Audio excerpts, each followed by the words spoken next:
큰 게 가장 궁금한 거 아니겠습니까? 예. 관련해서 좀 시간을 할애해서 얘기를 했습니다. 예. 이어서 홀짝 박사의 모멘텀 투자 가겠습니다. 하우투인베스트 김문석 대표 연결하죠. 김 대표님 나와 계시죠? 네, 안녕하십니까? 예, 모멘텀 투자도 물론 뭐 여러 가지 시장 모멘텀이나 재료들도 있습니다만은 최근은 장 상황이 우려될 이벤트들에 대해서 많이 얘기하는 것 같습니다. 이번 주 증시 좀 조정을 원래 얘기를 하셨고 조정을 겪고 있는데 우크라이나 사태가 다시 계속 진행 중 아닙니까? 또 16일에 주민투표를 앞두고 있어서 이 문제가 계속 악재로 작용을 하고 있는데 오늘 관련된 얘기 해주신다고요? 네, 그렇습니다. 이 크림 자치공화국이 우크라이나로부터 이제 독립을 결의했다라는 소식에 이 우크라이나 긴장이 다시 재고조되고 있는 그런 모습인데요. 아무튼 이 크림 자치공화국 의회는 이제 비상회의를 개최해서 이 크림 자치공화국 독립 선언서를 채택했다라는 소식 전해지고 있고요. 이 선언서에서 제적의원 100명 중에 78명의 의원들이 이제 찬성했다라는 소식들이 전해지고 있습니다. 자, 일단 시장이 좀 더 다시 이제 위기감이 고조가 되고 있죠. 이 선언서 채택으로 우리는 이제 크림을 공화국으로 선포했다라는 말과 함께 이제 독립공화국의 자격으로 러시아에 편입될 것이다라는 지금 이제 크림 자치공화국의 입장을 밝히고 있고요.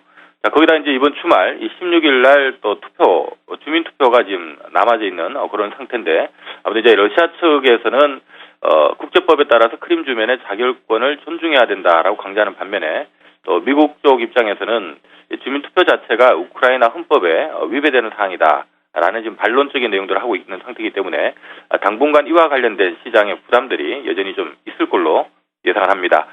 사실 이번 주에 시장이 부담이 되는 부분은 이 우크라이나뿐만이 아니죠. 제가 계속적으로 주 초반에 이번 주 다음 주 아무래도 이 트리플 악재 때문에 시장이 좀 쉽지는 않을 것 같다라는 말씀드렸는데요. 첫 번째는 우리 한국 증시 입장에서는 내일 만기일이 예정이 되어 있는 상태고 주말에 이제 우크라이나 주민투표가 예정이 돼 있고 다음 주 18일, 19일 날 또 FOMC 회의에서 또 추가 테이퍼링 가능성이 있는 상황이기 때문에 아무래도 이제 이번 주 같은 경우는 주말에 있는 우크라이나 일정이나 또 다음 주에 있는 FOMC 일정 때문에 이번 주 시장은 이 만기일 경계감이 좀 커질 수밖에 없다라는 부분을 말씀드렸고요.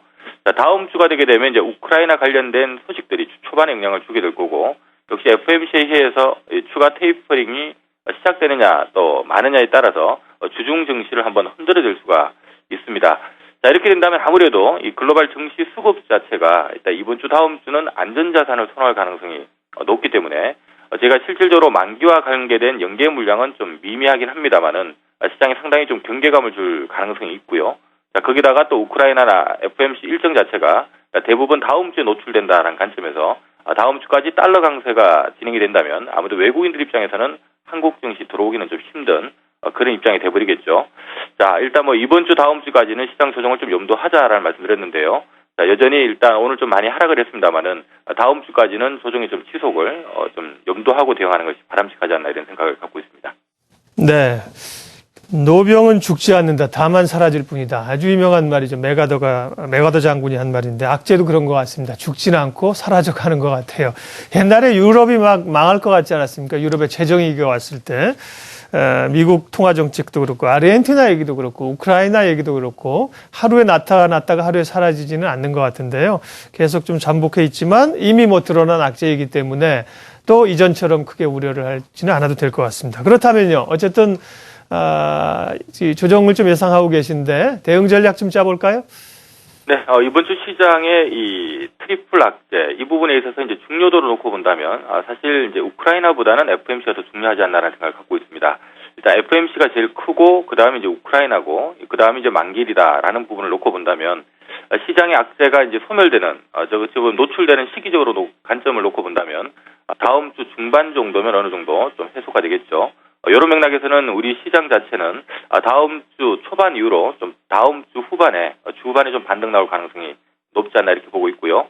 자, 이 기간 동안에 단기적으로 좀 피난처가 될 수 있는 쪽은 아무래도 이 미국의 어떤 FOMC 추가 테이퍼링 일정이라든가 어떤 우크라이나 관련된 일정들을 감안하면 단기적으로는 안전자산을 좀 선호할 수밖에 없다. 결국 원화 가치가 상대적으로 엔화나 달러보다는 약할 수밖에 없기 때문에 원고 엔저가 좀 완화될 가능성이 있고요. 오늘 시장에서도 시장 하락하는 것보다 좀 덜 빠지는 쪽이 자동차와 가전 섹터입니다. 그래서 단기적으로는 자동차나 이 가전 쪽이 시장 대비해서 좀 선방할 가능성이 있다라고 보고 있고요. 두 번째 우크라이나 관련된 이슈가 불거지게 되면 아무래도 또 천연가스 가격이 강세로 돌아설 가능성이 높은데요. 자, 이렇게 된다면 이제 태양광이나 풍력 같은 이 신재생 에너지 쪽으로 관심이 좀 몰릴 수가 있기 때문에 이런 쪽에 좀 관심 가는 것도 필요할 것 같습니다.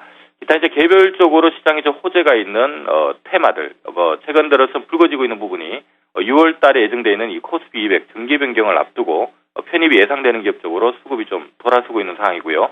역시 이제 이번 주 제주 국제 엑스포, 이 전기차 엑스포가 있다 보니까 전기차 관련된 2차 전지주 쪽으로는 오늘도 오히려 시장 대비 상대 강세가 나타나고 있는 것 같습니다. 방금 말씀드렸던 부분 중에서 이번 좀 단기적으로는 좀 방향을 잡는 게 좋을 것 같고요. 이 중에서 대표적으로 이 가전 관련주 내에서 LG전자의 차트를 좀 보도록 하겠습니다. 자, 오늘 시장에서 또 하나 저희가 수급상에서 좀 힌트를 얻어야 될 부분들은 어쨌든 증시가 급락을 할 때 시장 대비 상대적으로 덜 빠지는 종목이 단기적으로는 좀 반등 나올 가능성이 있는데요. 오늘 LG전자 같은 경우 이제 시장 급락 대비 장중 내내 지금 플러스권, 강보합권을 유지를 하고 있고요. 외국인과 기관 시장에 대거 매도를 합니다만은 LG전자에 대해서는 오히려 순매수 전환을 하고 있는 모습입니다. 단기 시장의 어떤 그 안 좋은 방향 대비 오늘 좀 상대 강세를 보인다라는 부분은 단기 낙폭과대에 따른 가격 매력이 부각된 것이 아닌가 이렇게 보고 있는데요. 차트를 보면서 가격적인 부분들 좀 살펴볼 수 있도록 하겠습니다. 자, 올해 들어서 주가가 줄기차게 하락을 했고요. 지금 이제 6만 원이 어제부로 이제 붕괴가 돼버린 상태입니다. 아무래도 6만 원대 깨지다 보니까 이 단기 가격 하락이 너무 심한 것이 아닌가라는 이 가격 매력이 좀 부각되는 것이 아닌가 이렇게 보고 있고요. 단발적으로는 말씀드렸던 것처럼 오늘 시장 대비 강세를 보이는 부분이나 오늘 외국인 기관 차별적인 순매수를 유지하는 부분들을 감안할 때 일단 6만 원대에서 좀 강한 하방 경직이 기대되는 시점인 것 같습니다. 단기적으로는 아무래도 이 브라질 월드컵도 앞두고 있는 시점이고요. 또 4월 달에 또 전략폰이 또 출시가 예정되어 있는 시점이기 때문에 6만 원권 아래에서는 좀 관심 가는 전략도 필요할 것 같고요. 좀 중기적인 관점에서 6만 원이 좀 의미하는 가격은 좀 체킹을 하고 가야 될 것 같은데요. LG전자의 차트를 좀 길게 놓고 보면 현재 6만 원권이 의미하고 있는 가격, 역사적 바닥 수준이죠. 어찌 본다면 업황 안 좋은 부분을 좀 충분히 반영하고 있는 가격권이기 때문에 일단 이번에도 올해 업황이 그다지 나빠지지 않을 거다는 전망을 하고 있기 때문에 6만 원권 아래에서는 좀 관심을 갖는 전략도 필요해 보입니다. 홀짝 박사의 모멘텀 투자였습니다. 하우투인베스트 김문석 대표와 함께했습니다. 잘 들었습니다. 네, 고맙습니다.